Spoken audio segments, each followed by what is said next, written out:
Pemirsa, jangan tanggalkan proteksi dalam kondisi apapun. Itulah topik perbincangan kita tentunya dalam Cerdas 5 Menit. Dan bersama saya Chandra Dewi di studio Metro Manulife telah hadir Bapak Firdaus Jailani, Kepala Eksekutif Pengawas Industri Non-Bank dan anggota Dewan Komisioner dari Otoritas Jasa Keuangan. Selamat pagi Pak Firdaus. Selamat pagi Chandra. Pak Firdaus, kalau kita lihat saat ini Indonesia sedang menghadapi tantangan ekonomi. Jika kita menyoroti industri asuransi, kiranya bagaimana kinerja perusahaan asuransi di semester pertama tahun ini Pak? Di semester pertama kemarin itu alhamdulillah ya cukup bagus. Artinya dari data yang ada di kami untuk asuransi jiwa misalnya dalam hal peningkatan premi misalnya kalau kita bandingkan di akhir 2014 dibanding dengan di akhir semester 1 2015 itu peningkatannya bahkan sampai 26% gitu ya. Di asuransi umum itu memang baru sekitar 12%, tapi itu biasa.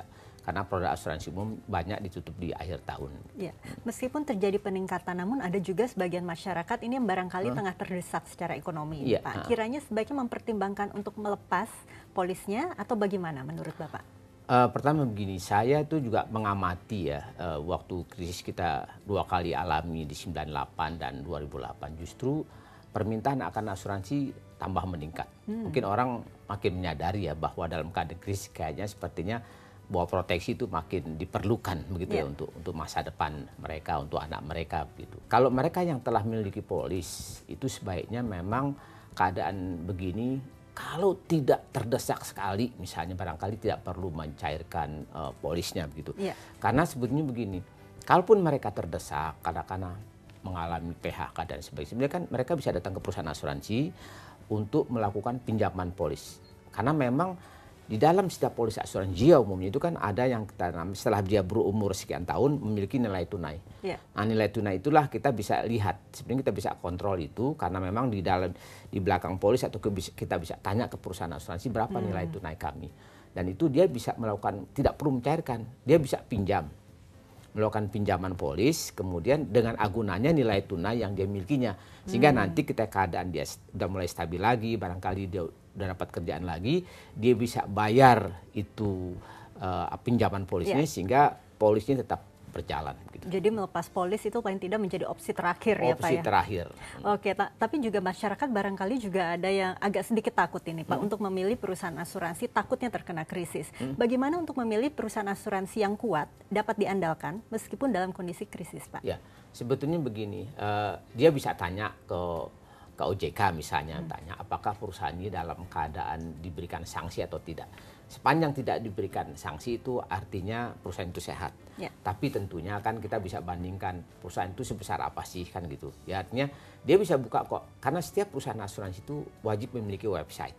Dia bisa buka di sana banding-bandingkan misalnya dari sisi aset kayak apa, dari perusahaannya banyaknya polis di perusahaan-perusahaan asuransi itu kayak apa. Dari situ aja mereka bisa bandingkan mana yang barangkali bisa menjadi pilihan gitu. Oke, bisa diberikan barangkali sebagai penutup ini Pak Firdaus tips untuk masyarakat tentunya sikap yang paling tepat seperti apa yang harus diambil terkait dengan asuransi maupun investasi dalam kondisi ekonomi yang penuh tantangan seperti ini. Iya, tentunya bagi masyarakat yang belum memiliki asuransi barangkali ini saatnya lah untuk mulai berpikir bahwa keadaan seperti ini memang proteksi terhadap kehidupan masa depan kita, kehidupan masa depan keluarga kita perlu menjadi pertimbangan yang sangat baik begitu ya untuk kesejahteraan keluarga kita.